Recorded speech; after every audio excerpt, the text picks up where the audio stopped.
Bonjour tout le monde, j'espère que vous allez bien. On se retrouve aujourd'hui pour une nouvelle vidéo où je vais faire des tests de calligraphie. Alors, bienvenue dans cette nouvelle vidéo. Je vais utiliser ces 4 stylos-là. D'abord, mon Tombow Fudenosuke, qui a une pointe. Voilà, j'ai pris une pointe dure, puisqu'il paraît que pour débuter, c'est mieux avec une pointe dure. Mais comme j'ai des feutres, je vais aussi tester les feutres. Alors, le Tombow ABT Dual Brush, j'ai pris un rose, c'est le 725 pour ceux que ça intéresse. Je vais tester aussi avec des stylos que j'avais commandés sur Amazon. Voilà la boîte, c'est des Heicheng. Il y avait donc les stylos avec des pochoirs. Donc, ils ont aussi deux pointes, une pointe fine et une pointe brush. Donc, je testerai avec la pointe brush. Et enfin, un Crayola Super Tips qui n'a qu'une pointe, mais comme c'est une pointe en biseau, enfin en pointe, voilà. Je vais voir ce que ça donne. Après, je ne garantis pas le résultat. Je vais commencer par tester avec le noir, le Fudenosuke.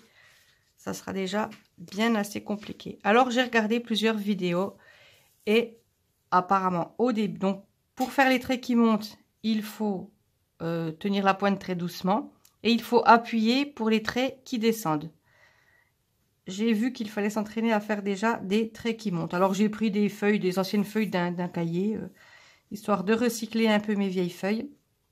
Et je teste les traits qui montent. Jusque-là, rien de très compliqué. On peut même les faire en arrondi. Voilà, il faut appuyer très légèrement. Jusque-là, c'est facile. Après, des traits qui descendent, où il faut appuyer. Voilà, bon bah là, quand il n'y a qu'une sorte de trait à faire, c'est assez facile en arrondi également, ou dans l'autre sens.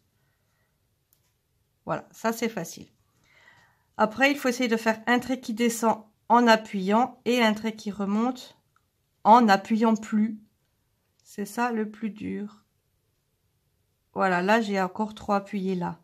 Donc, il faut, disons, relâcher la pression là. Là, j'ai relâché trop d'un coup. C'est pas beau. Ça commence à être pas trop mal. Dites-moi dans les commentaires si vous avez déjà essayé, si vous y arrivez, si vous avez des astuces. Voilà. Je pense que je me débrouille pas trop mal. On va essayer dans l'autre sens. On commence par un trait qui monte et on appuie après. Dans ce sens-là, c'est plus facile de faire léger et épais après. C'est plus dur quand on appuie fort de relâcher la pression. Bon, ceux-là, ça va après. Maintenant, si on essaye les deux, un trait qui monte léger, un trait et hop. Ce qu'il faut, c'est ne pas se précipiter et relâcher la pression un peu avant d'arriver au trait du bas. Enfin, le trait, quand j'appelle ça le trait du bas, c'est la ligne pour écrire.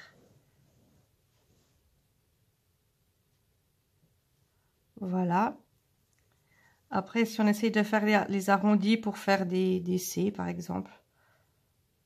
Là. Et c'est pas fantastique, là, comme vous voyez. C'est pas très régulier. Ah, je me débrouille pas trop mal. Voilà. On va essayer de faire un L. Donc toujours pareil, hein, quand c'est plus fin au début. Par contre, s'il faut l'arrondir en bas, ah, ça va.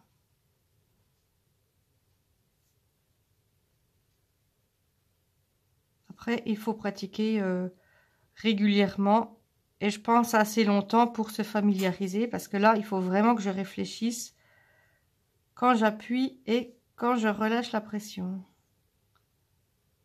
Bon, ils sont de plus en plus grands, mes L. On essaie le contraire, on fait un J.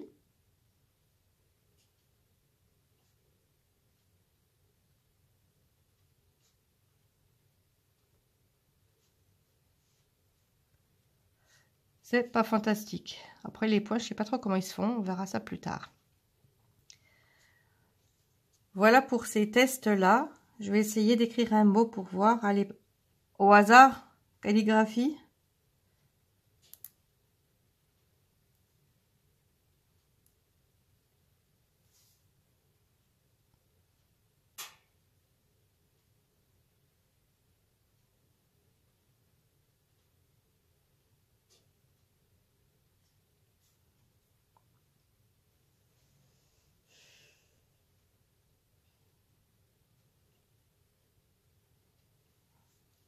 Dites-moi ce que vous en pensez. Je me concentre, hein, du coup, je parle plus trop là.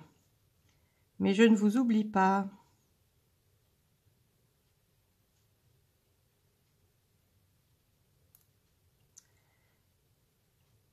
Eh ben, je trouve que c'est pas trop mal. Allez, là ça se complique. On teste. Déjà peut-être le plus simple, le tombeau. Quoique du coup, c'est pas une pointe dure, c'est une pointe fine. Alors, bon, bah, toujours...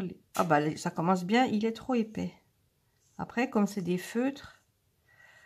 Le problème, c'est que si j'appuie pas, des fois j'appuie tellement pas assez que ça n'écrit plus du tout. En tous les cas, il a une belle couleur. Il faisait partie d'un lot que j'ai acheté sur Amazon de couleurs secondaires.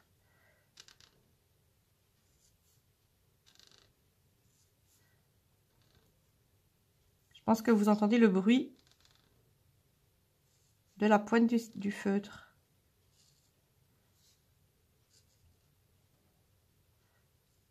Après, forcément, c'est des pointes beaucoup plus épaisses que mon stylo d'avant. Donc, même les pointes fines, même les très fins, sont un peu épais.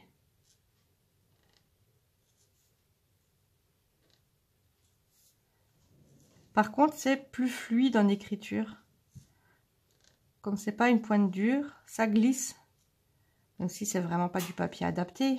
Bon, après, comme vous voyez, mes traits là sont carrément pas beaux. Voilà. Du coup, je fais attention, ça va un peu mieux.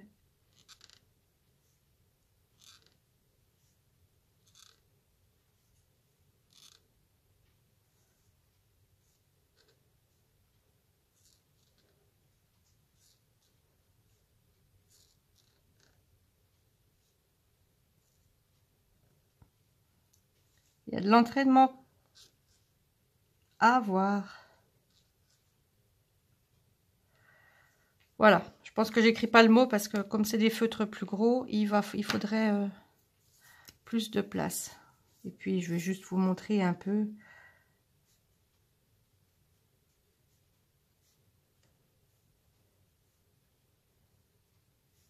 J'ai fait le contraire, je les ai fait en descendant là, vous avez remarqué que je fais n'importe quoi? Voilà.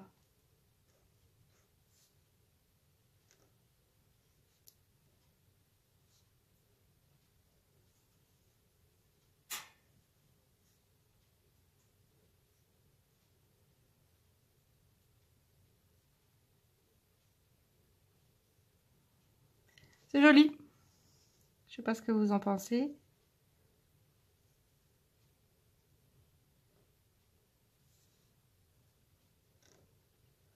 Après, tout ce que je fais là, les entre guillemets exercices, c'est ce que j'ai vu sur des vidéos qui expliquaient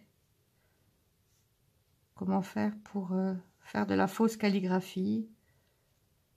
On peut appeler aussi du lettering, j'ai vu ça plusieurs fois.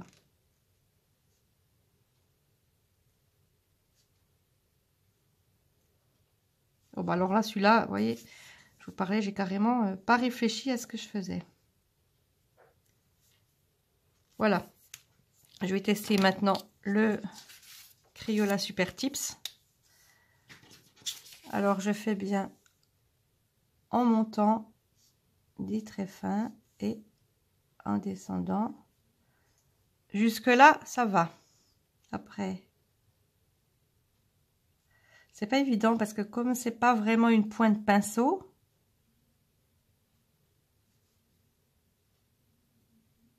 il faudrait presque pas tenir le crayon de la même façon. Ça va, c'est plus facile dans ce sens-là.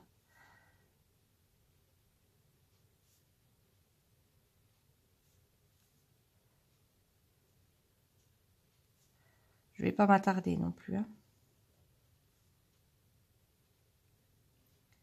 Je ferai mes tests toute seule. Après, si vous faites des tests et que vous voulez me les envoyer, n'hésitez pas. Je vous donnerai une adresse mail où vous pouvez me les envoyer.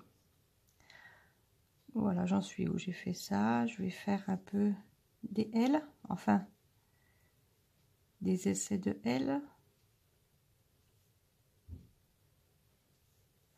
Ça va, à peu près.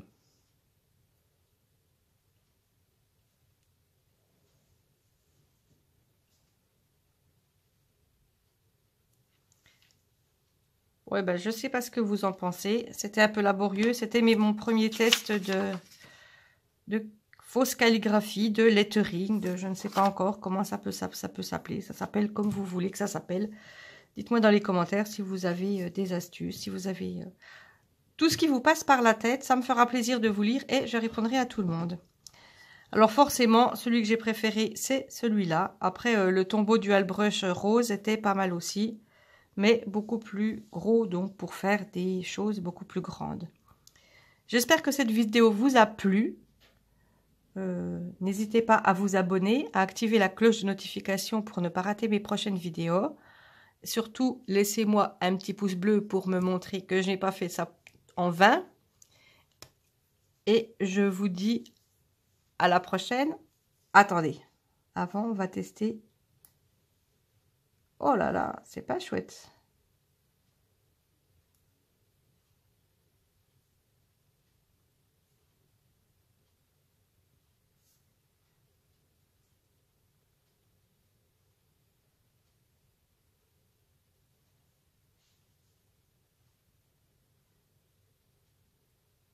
Et bien vous l'avez compris, c'est la fin de cette vidéo. À la prochaine. Bye bye.